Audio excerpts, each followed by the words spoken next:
ದೈವ ಮೊದಲು ಪ್ರವೇಶ ಮಾಡಿದ್ದು ಕುತ್ತಾರಗುತ್ತಿನ ಚಾವಡಿಗೆ.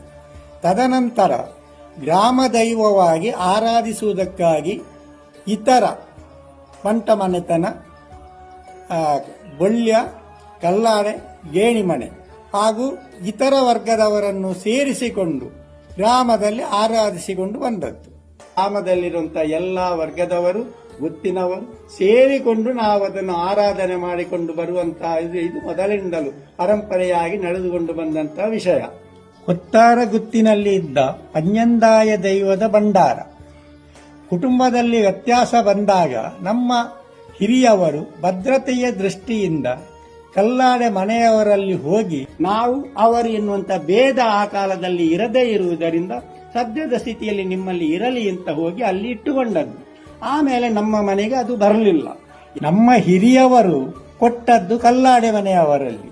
ಈಗ ಮಾಗಂದಡಿ ಎನ್ನುವಂತಹ ಮನೆತನದಲ್ಲಿ ಇರುವವರ ಹತ್ತಿರ ಈ ಭಂಡಾರವೂ ಇದೆ, ಅದರ ಆಡಳಿತವು ಅವರ ಕೈಯಲ್ಲಿ ಸದ್ಯದ ಸ್ಥಿತಿಯಲ್ಲಿ ಅವರಲ್ಲಿ ಇದೆ.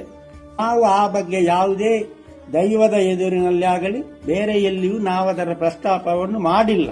ಯಾಕೆ ಅಂತ ನಮಗೂ ಅವರಿಗೆ ಭೇದ ಇಲ್ಲ ಎನ್ನುವಂತಹ ಸ್ಥಿತಿಯಲ್ಲಿ ನಾವು ಇದ್ದವರು. ಆದ್ದರಿಂದ ಪೂರ್ವಕಾಲದಲ್ಲಿ ಆ ದೈವದಲ್ಲಿ ಇರುವಂತಹ ಎಲ್ಲಾ ಆಭರಣಗಳು, ಅದರ ಪರಿಕರಗಳು ಕುತ್ತಾರಗುತ್ತಿನ ನಮ್ಮ ಪೂರ್ವಿಕರು ಮಾಡಿ ಹಾಕಿದ್ದು. ಅದರಲ್ಲಿ ಯಾವುದೇ ಎರಡು ಮಾತಿಲ್ಲ. ಅದನ್ನು ಮಾಡಿಸಿದಂತಹ ಜಾಗವೂ ಕೂಡ ಉಂಟು. ಕೆಲಸ ಮಾಡಿದಂತಹ ವಿಶ್ವಕರ್ಮ ಸಮಾಜದವರು ಈಗಲೂ ಅಲ್ಲಿ ಇದ್ದಾರೆ. ಆ ಮಾಡಿದಂತಹ ಸ್ಥಳವನ್ನು ಶಕ್ತಿ ಕೇಂದ್ರ ಅಂತ ಆರಾಧನೆಯನ್ನು ಕೂಡ ಮಾಡುತ್ತಾ ವಿಶ್ವಕರ್ಮ ಸಮಾಜದವರು ಬರುತ್ತಾ ಇದ್ದಾರೆ. ಆದ್ದರಿಂದ ಇದರಲ್ಲಿ ನಮಗೆ ಯಾವುದೇ ಅದು ನಮ್ಮದು ಅಲ್ಲ ಎನ್ನುವಂತಲ್ಲ, ಅದು ನಮ್ಮದೇ ಆಗಿದೆ. ಆಭರಣಗಳನ್ನು ಆ ಕಾಲದಲ್ಲಿ ನಮ್ಮ ಹಿರಿಯವರೇ ಮಾಡಿಕೊಟ್ಟದ್ದು. ಯಾಕೆಂದ್ರೆ ಆಗ ಬೇರೆಯವರು ಇರಲಿಲ್ಲ. ದೈವ ಬಂದು ಪ್ರವೇಶ ಮಾಡಿದ್ದು ನಮ್ಮ ಮನೆಯಲ್ಲಿ. ನೀನು ನಂಬಬೇಕು ಅಂತ ನಮ್ಮ ಮನೆಯ ಯಜಮಾನರಲ್ಲಿ ಹೇಳಿದ್ದು.